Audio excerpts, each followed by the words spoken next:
அரசு பணியை விட்டு பாஜக வளர்ச்சிக்கு பாதை வகுத்த எல் கணேசன்.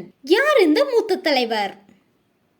பாஜகவோட மூத்த தலைவரும் நாகாலாந்தோட ஆளுநருமான எல் கணேசன் உடல்நலக்குறைவு காரணமா அப்போலோ மருத்துவமனையில சேர்க்கப்பட்டிருக்காரு.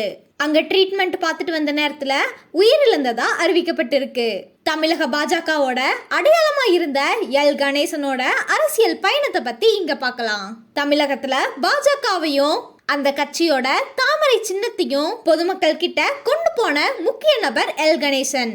தஞ்சாவூரை பூர்வீகமா கொண்ட அவரு சின்ன வயசுலேயே RSS அமைப்புல ஆழ்ந்த ஈடுபாடு கொண்டவரு. 1970வது வருஷம் வருவாய் ஆய்வாளரா பதவி வழங்கப்பட்டப்பையும் அதை வேண்டான்னு சொல்லிட்டு RSS ஓட முழு நேர பிரச்சாரகரா சேவை செஞ்சாரு. இந்தியாவில் அவசர நிலை அதாவது எமர்ஜென்சி அமலுக்கு வந்ததுக்கு அப்புறம் எல் கணேசன் நிறைய வருஷம் தலைமறைவா வாழ்க்கை நடத்தினாரு. அப்ப தமிழ் தேசிய பேரியக்க தலைவர் பல நெடுமாறனுடன் நெருங்கிய நட்புல இருந்தாரு. அந்த காலத்துல அவர் எழுதின பாடல்கள் RSS முகாம்ல ஒழிச்சுது. அதுக்கப்புறம் 1991வது வருஷம் எல் கணேசன் தமிழக பாஜகவோட பொது செயலாளரா நியமிக்கப்பட்டாரு. அதுல இருந்து அவரோட அரசியல் பயணம் அதிகாரப்பூர்வமா தொடங்குச்சு அப்படின்னே சொல்லலாம்.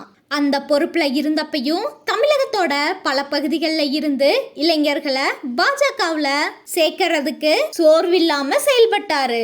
ஆனா தேர்தல் அரசியல்ல எல் கணேசன் வெற்றி பெற முடியல.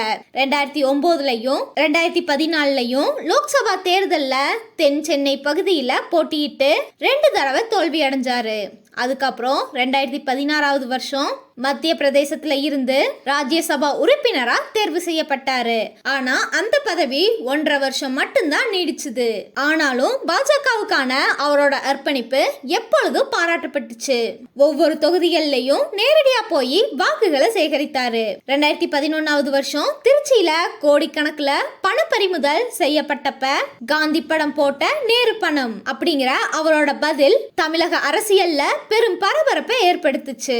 அது மட்டும் இல்லாம தமிழக பாஜகவோட இன்றைய முக்கிய முகங்களாயிருக்கிற பொன் ராதாகிருஷ்ணன், H ராஜா, தமிழிசை சவுந்தரராஜன் இவங்களை எல்லாத்தையும் தலைமை நிலைக்கு கொண்டு வந்தவர் எல் கணேசன்.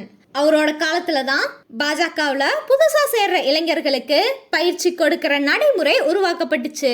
இன்னைக்கும் அந்த முறைய கட்சிக்காரங்க பின்பற்றாங்க. பாஜகவுல இருந்தாலும் எல் கணேசன் எல்லா கட்சிகளுடனும் நல்ல உறவுல இருந்து தமிழ்நாட்டுல மரியாதைக்குரியவரா விளங்கினாரு. 2021வது வருஷம் மணிப்பூர் மாநில ஆளுநரா நியமிக்கப்பட்ட அவரு அடிக்கடி தமிழ்நாடு வந்து குடும்பத்தோட நேரம் செலவிட்டாரு. போன வாரம் உடல்நலக்குறைவால அப்போலோ மருத்துவமனையில அனுமதிக்கப்பட்ட அவரு சிகிச்சை பலனளிக்காம உயிரிழந்தாரு.